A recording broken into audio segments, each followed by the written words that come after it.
Bonjour à tous et bienvenue dans cette nouvelle vidéo. Aujourd'hui, on se retrouve pour parler de ce roman témoignage. C'est sorti très récemment. Il est en, ouais, il est en édition indépendante. Et donc, je voulais vous parler de cette histoire. Donc, je ne vais pas vous le résumer forcément dans cette vidéo parce que sinon, ça gâche un petit peu l'histoire. Donc, c'est le témoignage d'une personne qui prend comme pseudonyme Carly Monster. On ne connaît pas son vrai nom. Qui veut quand même maintenir son anonymat même si elle est passée. Moi, j'ai découvert son histoire sur les plateaux télé.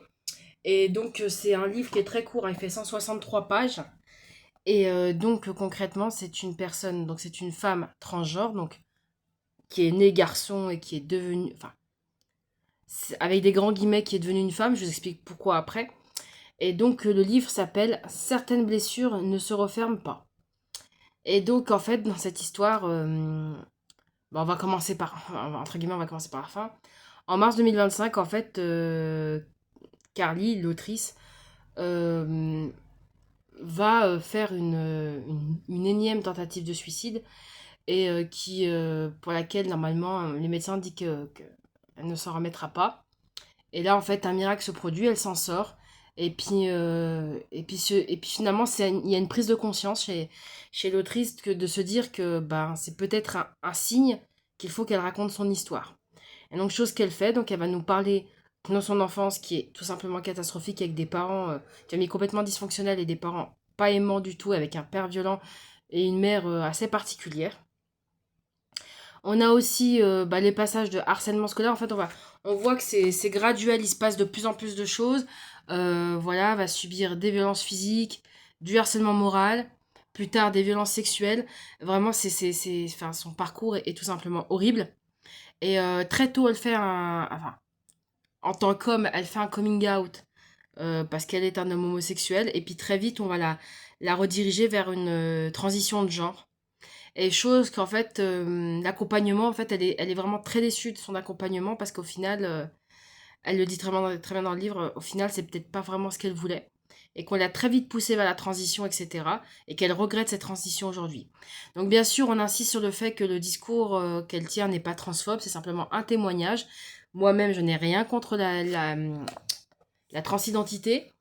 Je reconnais que en tant qu'infirmière, j'ai été confrontée plusieurs fois à des personnes en situation de transition de genre.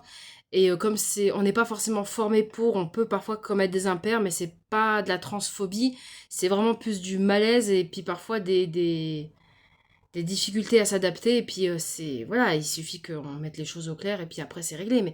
Disons que je ne suis pas forcément à l'aise, ça veut pas dire que je suis transphobe, ça veut dire simplement que pour l'instant, je suis très mal à l'aise avec les pronoms à utiliser pour des personnes transgenres.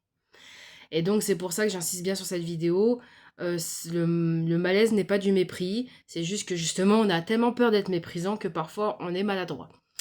Pour en revenir au discours de Carly, donc elle le dit même, bon, je pense que c'est peut-être une grosse maladresse parce qu'elle a appelé monsieur pendant sa transition où elle devient une femme.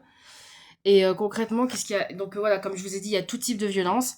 Et puis finalement, un corps médical qui est pas forcément à l'écoute et qui va très mal la rediriger. Et donc, c'est comme ça qu'on arrive à ce drame où elle ne se sent ni homme ni femme. Et elle se rend compte qu'à la fin de sa transition, elle ne pourra plus retourner en arrière. Et ce qui la met dans un profond désespoir. Malheureusement, on se rend compte que dans ce contexte, il y a eu plusieurs. Alors, en gestion des risques, on parle de verrous, voilà, des systèmes de sécurité qui permettent d'éviter justement un risque. Et dans ce roman, on voit très bien que pas mal de verrous ont sauté, parce qu'en fait, c'est un parcours malheureux, mais qui est aussi la conséquence de plusieurs échecs. Quand je dis échec, c'est pas du tout par rapport à la personne, mais des échecs par rapport à son entourage. Donc déjà, un échec au niveau des services sociaux, qui n'ont pas pris la situation de violence suffisamment au sérieux. Peut-être qu'on aurait pu l'amener dans un foyer qui était meilleur, dans un foyer qui était peut-être plus aimant, qui était plus contenant et qui aurait permis de faire son coming out dans de meilleures conditions. Parce que des bonnes conditions pour un coming out, c'est quand même rare. Mais dans une famille fondamentalement homophobe et violente de base, c'est très compliqué. Ensuite, il y a eu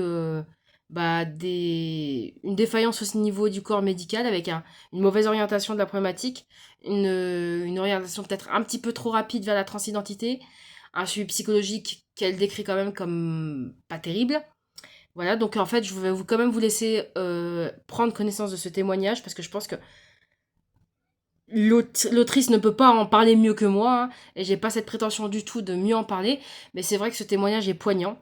Euh, que vous dire de plus? Il est pas très long à lire, et je pense que c'est vraiment, on voit que c'est sa bouée de sauvetage pour arriver. Il faut que son histoire soit connue, et donc c'est pour ça que je vous invite vivement à le lire. Donc voilà, donc certaines blessures ne se referment jamais. Il est assez facile à lire en termes de prose. En termes émotionnels, il faut quand même parfois faire des pauses. Parfois, je fais des pauses entre chaque chapitre parce que quand même, elle nous confie quand même des choses très intimes et très lourdes sur ce qui lui est arrivé. Donc voilà, j'espère que ce livre vous plaira. En tout cas, moi, il m'a plu, même si je ne peux ne présenter que ma compassion à l'autrice, parce que franchement, c'est un parcours qui est très difficile, et on lui souhaite en gros tout le courage du monde pour arriver à se reconstruire. Que voilà, si son objectif c'était que son histoire soit connue, j'espère qu'elle le saura. Et puis en tout cas, je vous dis à très bientôt pour de nouvelles vidéos. Bye!